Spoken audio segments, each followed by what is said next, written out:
Isang maganda at mapagpalang araw sa ating lahat. Beyonce, may good news, tumaas ang grades dahil kay Edu. Eds, gulat na malaman nito mula kay Beyonce.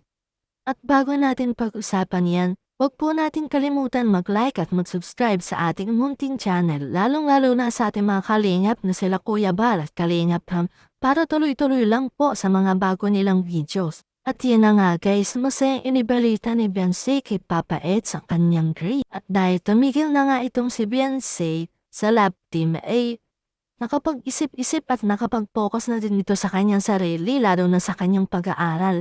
Marahil kaysa isipin niya na siya ay malungkot talaga ay mas pinili na lang niya na mag-focus sa kanyang pag-aaral, lalo na't nandiyan naman ang kanyang pamilya para suportahan siya sa lahat ng kanyang desisyon sa buhay. At siguro iinisip niya na gawing inspirasyon na lamang yung nangyari sa lab team nila ni Papa Eds, diba?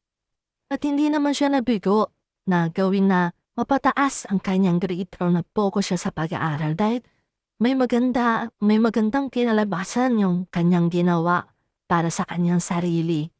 At dahil maganda naman ang naidulot nito sa kanya ay hindi rin naman siya nag-atubli na ibalita o sabihin agad sa kanyang magulang na maganda nga ang nakuha niyang grado sa kanilang school. At ganoon din ang ginawa niya kay Papa Eds. Walang pag-aatubling inibalita at masayang sinabi na nakakuha siya ng mataas na grades sa school dahil sa kanyang pagsisikap.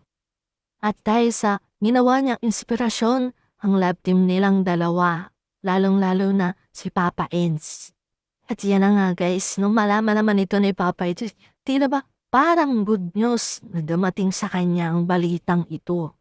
Dahil nagagalak siya sa tuwa at nang malaman niya nga ganito ang nangyari at kinalabasan ng mga naging desisyon ni Beyonce para sa kanilang dalawa.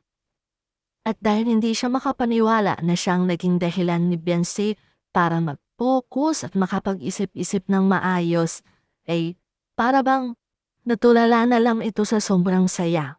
At kahit sino naman po siguro ang gawing inspirasyon sa pag-aaral ay matutuwa, lalo na't ikaw mismo ang naging dahilan, di ba po?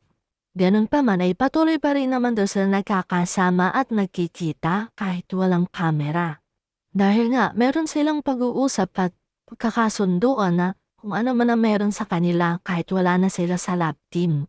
Ay patuloy pa rin silang mag-uusap at magkikita kahit ano pa man daw ho ang mangyari.